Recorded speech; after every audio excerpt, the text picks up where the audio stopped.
Tudo que a gente quer saber no dia de hoje, né? Vamos lá, isso é o que o povo quer saber e a gente divide informação com as pessoas. Fabiana Teixeira, como está a sessão? Fabiana, me ajuda aqui a entender. A gente foi colocando um pouquinho aqui, um pouquinho de áudio aqui, um pouquinho de áudio ali. Já estão contando os 15 minutos? Alguém já gastou os seus 15 minutos? Por enquanto está só na questão de ordem. Explica para o Brasil o que está acontecendo aí, Fabiana. Bem, Zuca, agora começam a contar sim os 15 minutos. A primeira a falar é a senadora Ana Amélia, do PP do Rio Grande do Sul. Ela já está nos seus 15 minutos. O pronunciamento dela começou exatamente às 11 horas e 18 minutos. Ela tem aí, ainda vamos olhar lá no painel, 6 minutos e 40 segundos para falar. 62 senadores estão presentes agora aqui no plenário e a sessão aí vai longe, porque agora a senadora Ana Amélia fala. Na sequência é o senador José Medeiros, do PSD, que vai falar, que é um senador contra a abertura desse processo de impeachment aqui no Senado. E assim vai transcorrer durante todo o dia com os depoimentos dos 68 senadores, Zuca. Então agora já valendo sim os 15 minutos, como você me perguntou. Tá valendo então. Então começou a contagem, agora a gente vai ver o que vai acontecer. Eu lembro a você que são 68 inscritos, imagino que todos usem essa oportunidade, ninguém quer perder essa chance hoje. Professora Amanda Almozara está de volta aqui com a gente, cientista político Vitor Oliveira também, a gente analisa a questão política, a questão jurídica, a gente traduz isso para você, eu aprendo com eles e faço questão de dividir com você. Tá confuso com todo esse processo que envolve o impeachment da presidente Dilma? Bom, melhor para você, separou uma reportagem que detalha os pontos que defendem os advogados de defesa, que defende a Advocacia Geral da União, o governo, quem defende o governo, e a acusação, quem quer o impeachment da presidente Dilma Rousseff. Vamos juntos acompanhar isso e depois eles me ajudam a complementar. Vai lá. A pedido dos juristas Hélio Bicudo, Miguel Reale Júnior e Janaína Pascoal, são 3 os principais pontos de acusação para o impedimento da presidente Dilma Rousseff na continuação do governo. O que diz a acusação? No ano passado, a presidente criou 6 decretos sem a aprovação do Congresso Nacional. Esses créditos permitiram gastos de 2,5 bilhões de reais. As pedaladas fiscais, que configuraram crimes de responsabilidade fiscal e improbidade administrativa. O governo atrasou o repasse do dinheiro de programas sociais, como Bolsa Família e Seguro-Desemprego, aos bancos públicos. A presidente tinha conhecimento do esquema de corrupção dentro da Petrobras. Já a defesa, através do ministro José Eduardo Cardoso, da Advocacia Geral da União, rebateu os argumentos. Diante da leitura óbvia dos termos dessa decisão, ela não foi investigada porque não havia fatos, não foi investigada porque não havia indícios.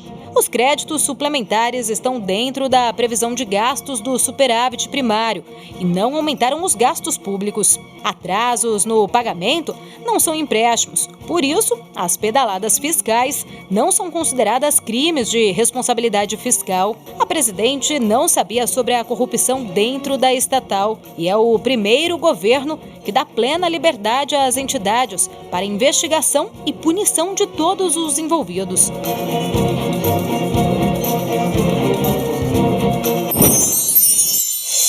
Olha, eu estava lendo hoje e os nossos entrevistados aqui confirmando para mim que mais de 30 pedidos de impeachment foram apresentados. É que esse foi o que teve andamento. E isso é comum, né? Não é... comum. É normal, né? É normal. Isso acontece com todo presidente. Sim. A grande diferença nesse caso é que o presidente da Câmara, que é quem começa esse processo, que é quem aceita esse pedido e coloca ele para tramitar, nesse caso ele estava contra o governo. Em geral, o que acontece? O presidente da República se articula com os partidos, forma uma maioria, ganha a eleição para presidente da casa e aí o presidente da casa está junto com ele. E nesse caso, não. Esses processos. Isso, exatamente. Quantos tinham com ele? Só na mão dele? 8? Só na mão dele 8. Inclusive, a decisão do Supremo de obrigá-lo a iniciar o processo em face de Michel Temer colocou em xeque se era ou não discricionária essa aceitação pelo presidente da Câmara dos Deputados. Por quê? Porque o Supremo obrigou ele a receber em face do Temer. que inclusive agora vai para processo. plenário para ver se realmente o processo vai ter início ou não, porque os partidos se recusaram a indicar membros para formar a comissão. E talvez essa seja a grande diferença de um governo Michel Temer, uma capacidade de articulação política, e como a gente disse agora há pouco aqui, não aconteceu no governo Dilma Rousseff, e daqui a pouco a gente vai falar sobre isso. A Cris Magalhães tem a agenda da presidente Dilma para hoje. Agenda oficial, né, Cris? Porque ela está assistindo isso, com certeza, né? Nesse momento, Zucca, ela está reunida aí com alguns ministros para aí definir como é que vai ser esse momento de transição para o então vice-presidente Michel Temer, que deve assumir logo então. Então, já tinha essa reunião meio que pré-marcada, como é que vai ser o andamento disso, dessa passagem aí, de tudo que acontece de um presidente para outro. Hoje de manhã, ela não fez as pedaladas comuns, como ela costuma fazer, né? Não andou de bicicleta, eu estou aqui fazendo um jogo de palavras, mas ela fez uma caminhada, foi sozinha, acompanhada apenas de um segurança, não teve nenhum ministro que acompanhou, nenhum assessor parlamentar, e ela deve assistir essa votação que vai acontecer só lá no fim do dia, à noite, ela deve assistir no Palácio do Alvorada mesmo, acompanhada talvez de alguns ministros. E nas redes sociais, hoje, desde muito cedo, a hashtag mais comentada e mais aí colocada nas redes sociais é o Impeachment Day. O Impeachment Day tem quase 7 mil twitters, por exemplo, na rede do Twitter. E o Tchau Querida Day chega a 21 mil. Também tem o Anula Teori com 10 mil, todo mundo falando sobre isso o tempo todo, são informações chegando, todo mundo que está lá no Senado, também os próprios senadores acabam tweetando, colocando coisas de bastidores, sempre na rede do Twitter. Zucca. Olha só, isso é as pessoas utilizando as redes sociais. É importante a gente falar sobre isso. Antes de eu falar do Michel Temer, deixa eu aproveitar e falar um pouquinho sobre isso. A gente vive um novo cenário, né, que é muito diferente, por exemplo, do impeachment do Fernando Collor em 1992. A gente tem aqui um acesso às redes sociais que torna a população, que dá um microfone à população e uma capacidade de se manifestar. Sim, bem diferente. E essas redes sociais são potencializadas pelo fato de o consenso para a retirada do presidente não ser o mesmo também. Com o presidente Collor, talvez a gente só visse o Impeachment Day. Verdade. Agora a gente também está vendo a oposição se manifestar. O Anula Teori ali que ela acabou de falar. Exato. Então essa é uma dificuldade que o novo presidente da República, se tudo caminhar como a gente acredita, o vice-presidente atual e futuro possível presidente Michel Temer, vai ter. Ele vai ter de lidar com a oposição. Tem que fazer isso. Sim. Que se manifesta da mesma forma. Então vamos falar de Michel Temer, vice-presidente da República, que deve assumir o governo no lugar de Dilma Rousseff. Lembro a você, para a gente não esquecer e não se confundir, temporariamente. O processo de impeachment está começando. Pode realmente ser que ele fique, é verdade, a gente espera que talvez isso aconteça, é a expectativa de todos, é que realmente o impeachment dela aconteça? Sim, essa é a expectativa, é a previsão que as pessoas têm feito, mas isso não é uma certeza hoje. O que pode acontecer hoje é o afastamento dela, temporariamente, e aí começa um processo. Pois bem, em reuniões de bastidores ele articula os próximos passos. Primeiro falou que iria reduzir os ministérios, depois que não ia dar para reduzir, depois sim vai dar para reduzir. Vamos ver como é que vai ser? Roda. Nos últimos 50 dias, Michel Temer tem trabalhado com a possibilidade de assumir a presidência do Brasil. Temer, desde a votação do impeachment na Câmara, começou a articular um novo governo, um novo ministério e novas alianças, com pelo menos 10 partidos de oposição ao atual governo da presidente Dilma. Oficialmente, o vice-presidente não lançou nenhum programa, mas um documento do PMDB, chamado Ponte para o Futuro, indica alguns caminhos que Temer deverá tomar nesse início de gestão. O que ele mesmo chama de salvação nacional. Entre os principais itens estão pacote econômico emergencial, ampliação e melhoria do Bolsa Família, pagamento adicional a professores do ensino médio e fundamental, privatização de empresas estatais, desvinculação da Previdência dos reajustes do salário mínimo e alteração da idade mínima para a aposentadoria, redução do número de ministérios dos atuais 32 para 22, continuidade das investigações da Lava Jato, fim da reeleição, solução do rombo de cerca de 100 bilhões de reais sem aumento de impostos. Além disso, alguns nomes já estão definidos para compor o novo ministério. Henrique Meirelles assumirá a Fazenda. Romero Jucá, investigado pela Lava Jato, será o ministro do Planejamento. Mendonça Filho vai para o Ministério da Educação e Cultura. Blairo Maggi foi indicado para a Agricultura. Eliseu Padilha para a Casa Civil. Gedel Vieira Lima assume a Secretaria de Governo. Maurício Quintela, o Ministério dos Transportes. Ricardo Barros será o novo ministro da Saúde. Sarney Filho, Ministério do Meio Ambiente. Osmar Terra, Ministério Social. Bruno Araújo, Ministério das Cidades. Para Relações Exteriores, José Serra. Para Ciências e Tecnologia, que deixará de ser ministério e ficará dentro do Ministério das Comunicações, Gilberto Kassab deve assumir. E Alexandre Moraes, secretário de Segurança Pública de São Paulo, fica com o Ministério da Justiça e Cidadania. A equipe do vice já discute como será o rito da posse e os PMDBistas acreditam que Temer assume já nesta quinta-feira, um dia após a votação do impeachment no Senado. Os novos ministros devem ser nomeados até sexta-feira por meio de uma edição extra do Diário Oficial. Essa última informação que a Paulinha nos deu é muito interessante para a gente entender como funciona esse processo. E é isso que eu vou perguntar para os nossos convidados aqui. Eu já tinha perguntado para a professora Amanda outro dia se tem uma posse oficial, alguma coisa assim. Não há necessidade disso. A primeira coisa é essa, não, né? Não, por enquanto, porque ele vai assumir interinamente a presidência. Como ela está afastada, ele não está tomando posse de forma definitiva. Tá. Só na real perda do cargo, na condenação por crime de responsabilidade, que aí sim ele toma posse definitivamente no cargo de presidente da República. Tá. Em relação aos ministros, amanhã os ministros que estão lá não são mais ministros ou não? Ele tem que fazer uma troca? Ele tem que fazer uma troca oficialmente. Inclusive, se questionou se ele poderia ou não fazê-lo. Pode fazer, mas tem que ser expressamente feita a exoneração, publicada em Diário Oficial, indicado quem serão os novos ministros, né, que vão ocupar os cargos. E o que a gente deve esperar, por exemplo, amanhã, tendo esse comunicado oficial do afastamento dela, muitos deles já vão apresentar a carta de demissão, né, ou não? Pode ser que sim, né, é o que a gente acha, né, que perdeu a aliança, né, então agora... O costume é sempre que vai haver uma troca de comando político, as próprias pessoas que são nomeadas entregam os cargos. Isso é praxe e isso acontece em qualquer circunstância. Tá. Né? Eu quero saber uma coisa de vocês, que é uma pergunta que eu tenho recebido muito pelas redes sociais, porque a gente está nessa discussão da redução do número de ministérios, e isso é muito importante a gente explicar para você.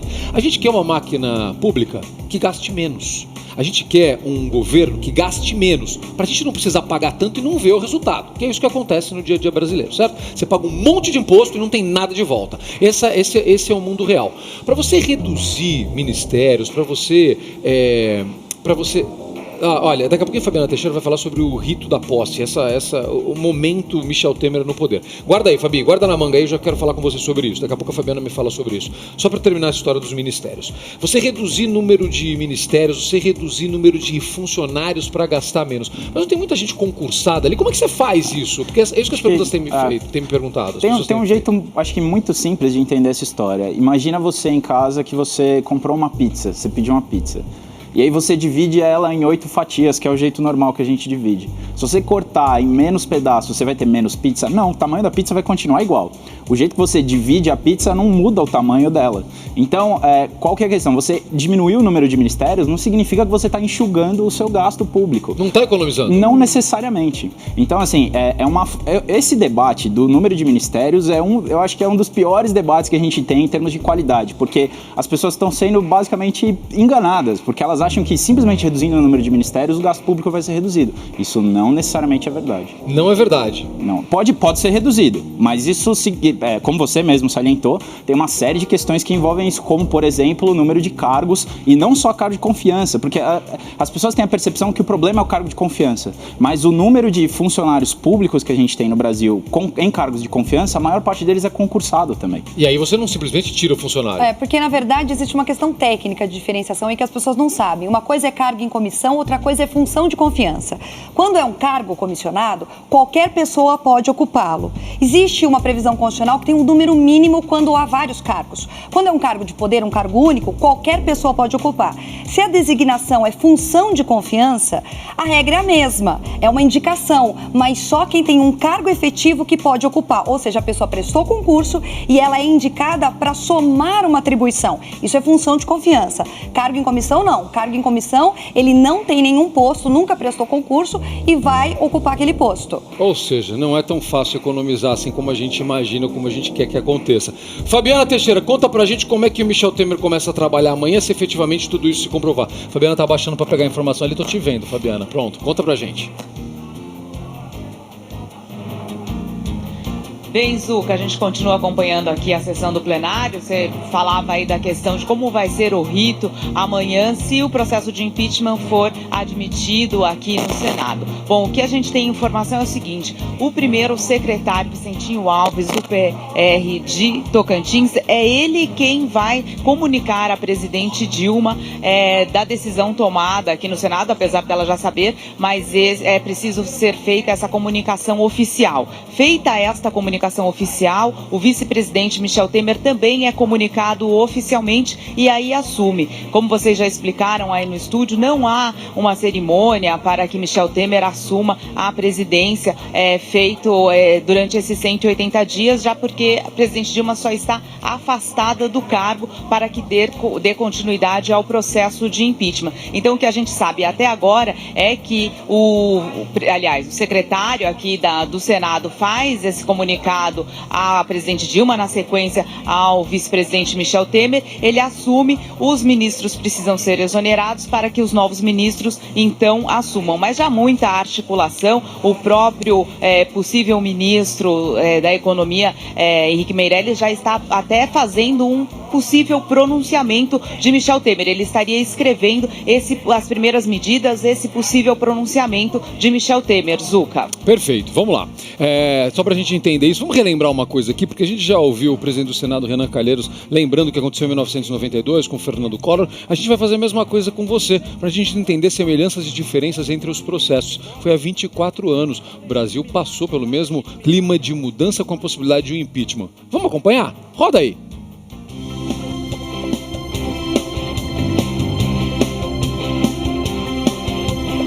Esquemas de corrupção e lavagem de dinheiro levaram Fernando Collor de Mello a perder a faixa de presidente da República em 1992. Meu voto é sim.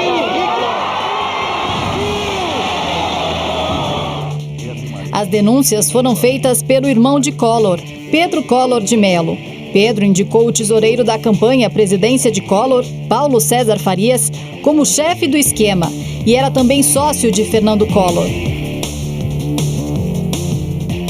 Era abril de 1992 e a Câmara dos Deputados instalava uma CPI para investigar os crimes cometidos por PC Farias e a ligação com o presidente.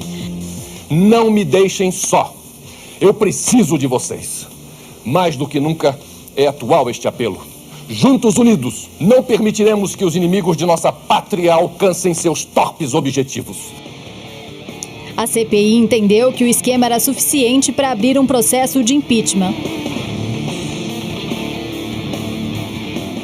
O mês era setembro. Nas ruas, o movimento de estudantes Caras Pintadas pedia a saída de Collor e foi uma importante pressão popular.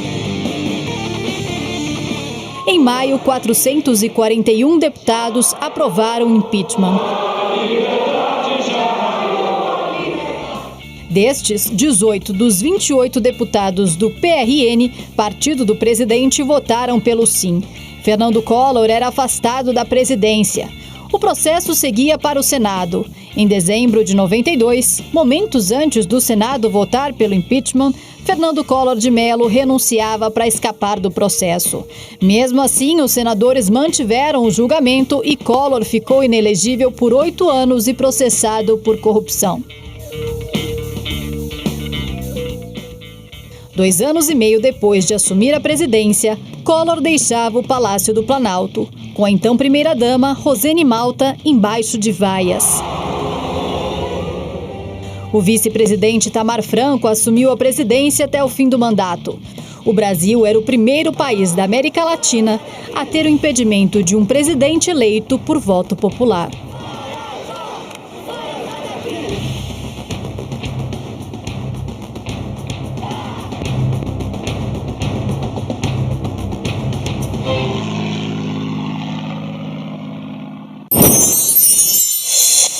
Para terminar essa conversa com o Vitor e com a professora Amanda, eu quero tirar uma dúvida aqui, que é uma dúvida que eu tenho, eu sei que muitas pessoas têm hoje. Porque ele renunciou para evitar perder os direitos políticos, não deu certo, porque o processo de impeachment continuou. A presidente Dilma diz que não vai renunciar. Sim. É o que ela está falando. Adianta ela renunciar? Teria que ser até hoje para ela renunciar? Ou se ela faz isso a partir de amanhã com o processo instaurado, muda alguma coisa? Não, porque na DPF 378, que o Supremo fixou o rito do impeachment, ele disse que o processo de 92 vai ser utilizado como parâmetro. Qual seria a estratégia da renúncia? Não se submeter à condenação. São duas, perda do cargo e inelegibilidade, que no caso só começa a contagem do prazo de 8 anos em 2018. Isso significa que vai ficar inelegível até 2027. Então, como vai se aplicar por analogia o que aconteceu? Se ela renunciasse, a estratégia seria a mesma e a aplicabilidade da mesma regra. Ou seja, ela pode renunciar, mas ainda assim ela não vai proteger os direitos dela. Se eventualmente ela for condenada, ela vai ficar submetida à inelegibilidade por um período de 8 anos pós-2018. Acho que a questão da renúncia agora seria muito mais um ato político, no sentido de tentar jogar a batata quente no colo do vice-presidente Michel Temer e dizer: Temer, renuncia você também e vamos ter novas eleições. Né? Isso é uma possibilidade, mas isso depende do vice-presidente também renunciar. Né? O que, convenhamos, não é muito provável. Não é isso mesmo, a gente deve acompanhar isso passo a passo. Corta para as imagens, por favor, de novo, pode abrir, senador do Mato Grosso, que está falando ali, não é isso? É isso mesmo. Olha, eu quero agradecer a participação da professora Amanda Almozara, professora universitária advogada, o Vitor Oliveira, cientista político, sócio da consultoria Pulso Público.